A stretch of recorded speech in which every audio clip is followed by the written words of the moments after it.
Hello, everyone. I'm Dr. Ruth Basinski, a licensed psychologist in Connecticut and president of the National Institute for the Clinical Application of Behavioral Medicine. Our guest today is Belle-Ruth Naparstek. She's a clinical social worker from Cleveland, Ohio, and she's the founder of Health Journeys. Let's just talk some about the nature of trauma and what we know about trauma itself. A lot of people throw the word trauma around, but it's something very unique and not just being severely stressed, acutely stressed. Being traumatized involves the three big clusters of symptoms.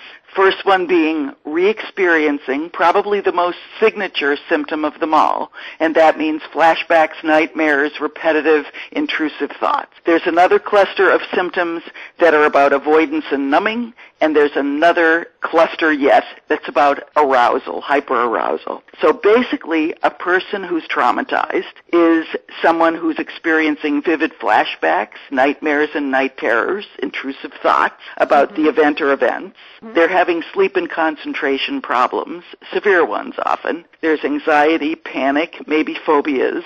There's an affective component that's the reverse. The polar opposite of panic, anxiety, and extreme stress is depression, chronic joylessness, emotional numbness. So you basically have the worst of both worlds competing with each other and alternating with each other. Cognitively, there's mental confusion, memory impairment, possibly amnesia.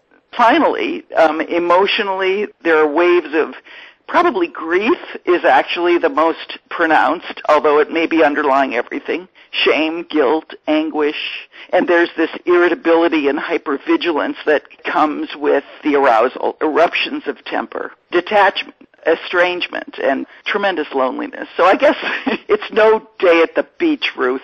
Let's switch to what we know about treatment for a while. You have a story about Franny. Can you tell us about that? Yeah, sure. She was a woman who'd been raped in a hospital parking lot on her way to visit her dying fiancé. By the time I saw Franny, she was absolutely numbed out and inarticulate. Her face was like a wooden block, and she would hand me pages and pages of yellow legal paper describing in an astonishingly feelingful, sentient way everything that was going on in her head and all the feelings that she had about her wishes for help, which you would never know to look at her. Eventually, piece by piece, I got the story, but I also couldn't help but notice that she was starting to have massive flashbacks, that she was having terrible symptoms that were extraordinarily difficult for her. So one of my colleagues said to me, look, whatever you're doing, stop it. Because it's not helping her, it's making her worse. And why don't you just deal with these horrible anxiety symptoms that she's getting, these nightmares, these flashbacks?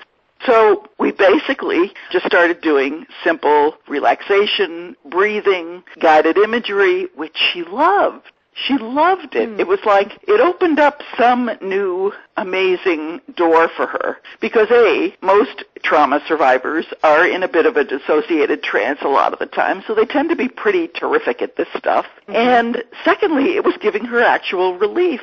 It was practically the only thing that was giving her some relief. It was also giving her hope, and it was also giving her something she was really good at. Thing that you point out that one of the things that guided imagery did was give her something that she was good at. All the time that we press someone to get to the bottom of it and share the details of what happened, and there many times without words, it has to be a feeling of incompetence. Their rational side must say to themselves, I know these are reasonable questions, but I can't do this. And don't forget the sine qua non symptom of post-traumatic stress is helplessness.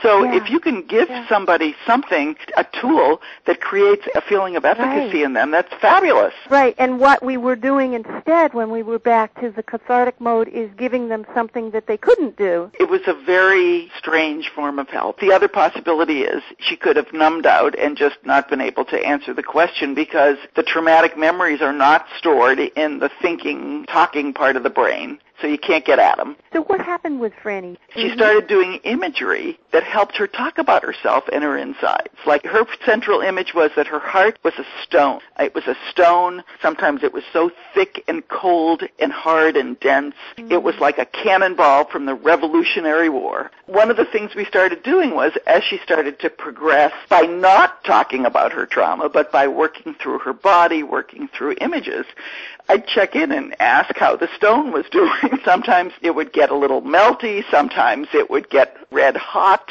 but it started to have permeable boundaries, and that was a very important marker for us, both of us, as to how she was doing. She got better without talking about the trauma.